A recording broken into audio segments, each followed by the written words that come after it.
All right, let's get started on some practice problems. We will start with number 4. You'll be wanting to look at your books because there's some stuff written there that you'll want to follow along with. So g of x plus f of x, that's what they're asking for in number 4. G of x plus f of x, well, if you look in the bold print above the problems, g of x is 5x to the 1/3 power plus 4x to the 1/2 power. And then f of x, I'm going to add f of x, and that is negative 3x to the 1/3 plus 4x to the 1/2. So, this parentheses is actually a little unnecessary because I could distribute this positive 1 throughout the whole thing and then nothing really changes. It would be minus 3x to the 1/3 plus 4x to the 1/2. Okay, so you can kind of just ignore these parentheses, which I will do rather than rewriting it. So what do we do next? If we have any common terms, like terms, then we add them together, which we do. We have an x to the 1/3 here and an x to the 1/3 here, so we're going to put them together. So there's a 5x to the 1/3 and a negative 3x to the 1/3, so altogether we have a 2x to the 1/3 power. Next we have 4x to the 1/2 and 4x to the 1/2. Put those together, you have 8 of those, 8x to the 1/2. That's it. And then let's talk about the domain. The domain of this function. Well, let's look. This is g of x, this is f of x. What kinds of things can you put into g of x? What kind of things can you put into f of x? First, let's look at g of x. Take the third root of something. Positive, negative, 0, you can verify yourselves that everything's fine. Positive, negative, 0, doesn't matter. But this means, remember, this is the equivalent of the square root. This denominator means at some point you're going to be taking the square root of something. And the square roots of negative numbers, not okay. So right here, this function says no negative numbers. Okay? So you're limited. You're already limited by that. You're going to look now to see if you're even further limited, okay, by this other function. So let's look. Well, same rules apply. Third root, no problem. Square root, there's a problem. No negative numbers here. But those are the only restrictions, so all non-negative real numbers are a number 1, just fine. So now let's look. I'm going to be selective here and do number 8. So number 8 is just the subtraction with the same functions, g of x minus f of x. G of x minus f of x. So here's g of x again, 5x to the 1/3 power plus 4x to the 1/2 power minus f of x this time, minus a negative 3x to the 1/3, making sure to put parentheses around here so you subtract the whole function, and you don't just wind up subtracting just the first term because you forgot to put parentheses. Plus 4x to the 1/2. We're going to distribute this negative. So a negative times a negative is a positive, 3x to the 1/3. Negative times positive, negative 4x to the 1/2. What's going to happen here? We've got like terms again. 5x to the 1/3 plus 3x to the 1/3, that's 8x to the 1/3. And then let's look at this one, 4x to the 1/2 minus 4x to the 1/2. That's going to be, well, there's nothing there. Okay. Now, here's where I want you to realize that you still have to strictly follow these guidelines for finding the domain, because this is the function. This is the function right here. It's g of x minus f of x. This is technically what you should put in your calculator, exactly the way that it looks right here.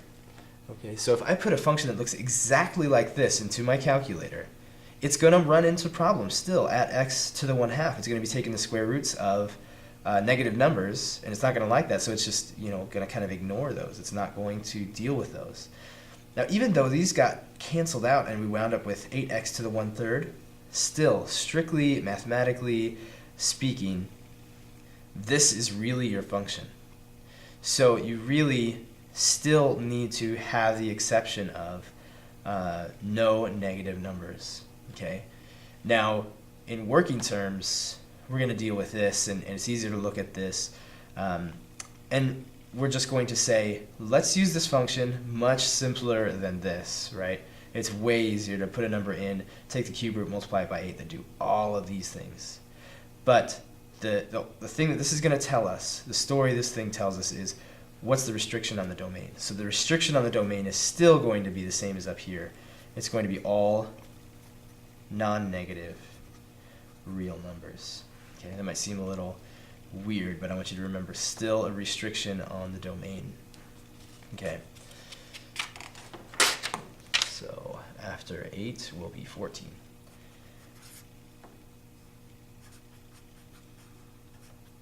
F of x times f of x. Now we have a different f and g of x.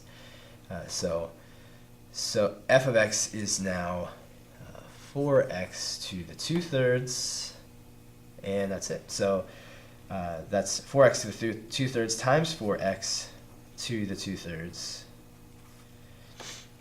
And since there's no addition or subtraction here, no distribution is needed. Do not distribute in these situations, okay? This is just straight multiplication. This is multiplication, multiplication, multiplication. All right, so everything is multiplied together, but not distributed. Be very careful about that. So it's just basically a reordering of the terms here. This 4, since it's all multiplication, could come over here and get multiplied by the 4. That's going to be 16. The x terms could get multiplied together. They have the same base of x. And if that's true, then I could just add their exponents. 2/3 plus 2/3 is going to be x to the 4/3. Okay. What's the domain of this function? Well, because we're so good with rational exponents and converting that to radical form, I look at here, the root. I can square things, I can cube things, take things to the 4th power. Any of those numbers are fine all day long. It doesn't matter what power it is, positive, negative, 0. I can raise those things to powers all day long. Any number to any power. But the roots are the problem. The roots are the things that cause us to say, well, hold on, and let's think about the things that we're putting into this function. In this case, though, it's an odd root. We can take odd roots of positive numbers, negative numbers, 0, everything is fine. Okay, so there are no restrictions. The domain is all real numbers. Okay, so that's it. That's all real numbers for this domain because there's no restrictions based on this original functions, f of x times f of x. Okay, so now let's do 17. 17 is g of x divided by f of x. G of x is 5x to the 1/2. And f of x is, again, 4x to the 1/3. Make sure that I have that correct. 4x to the 2/3. It was a good thing I checked. Good. So now we're going to do this division. Not a lot of cool things happening. Just one thing to simplify here. Now 5 divided by 4 is just 5 divided by 4. Nothing is going to get much better about that. But we can simplify this expression by combining together these two x terms. Because they're divided and they have the same base, what can I do? I can subtract this power from this power. So this would be x to the 1/2 minus 2/3. Okay? And since we are fantastic at adding and subtracting fractions, I know that this is going to be a common denominator of 6.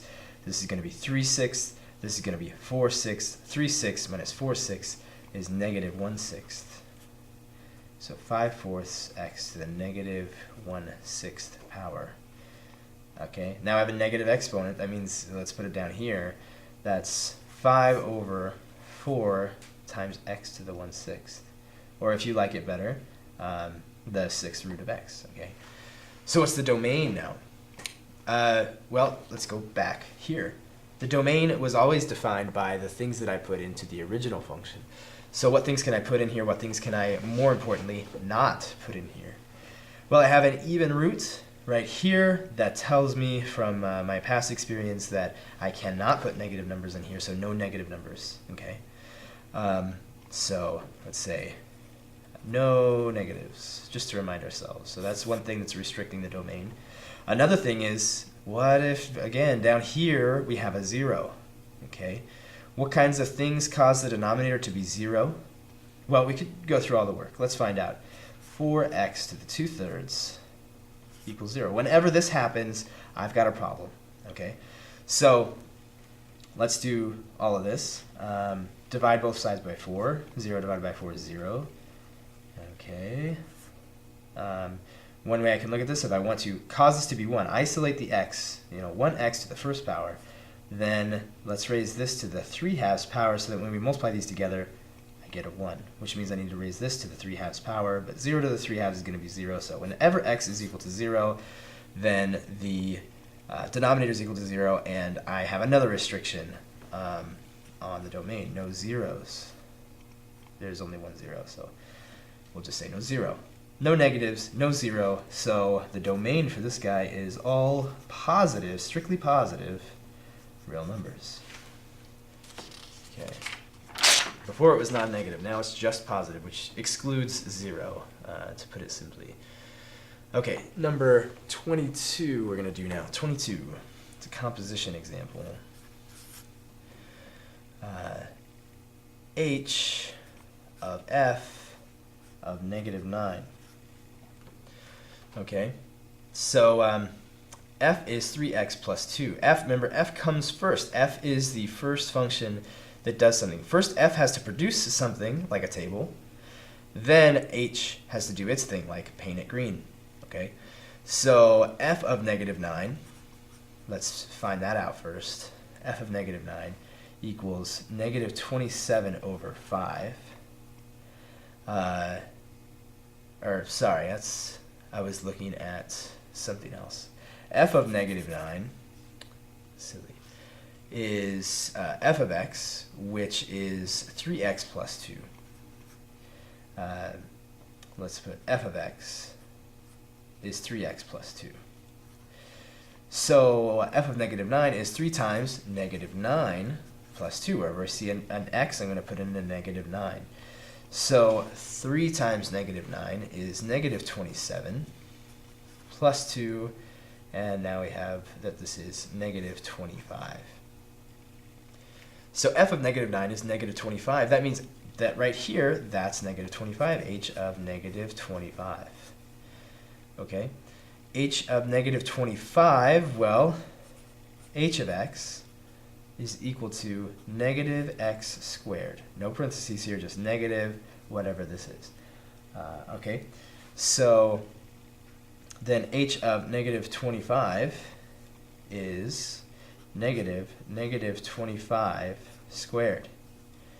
And 25 squared, I'm going to have to do this by hand over here. Just talk amongst yourselves for a moment.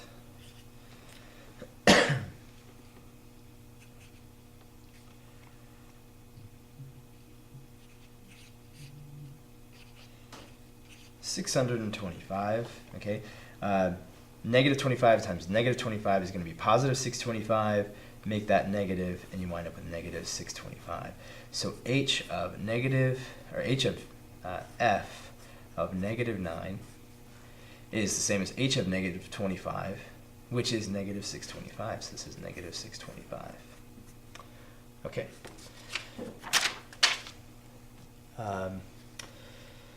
And yeah, let's continue in another video with one more composition and then a quick word problem.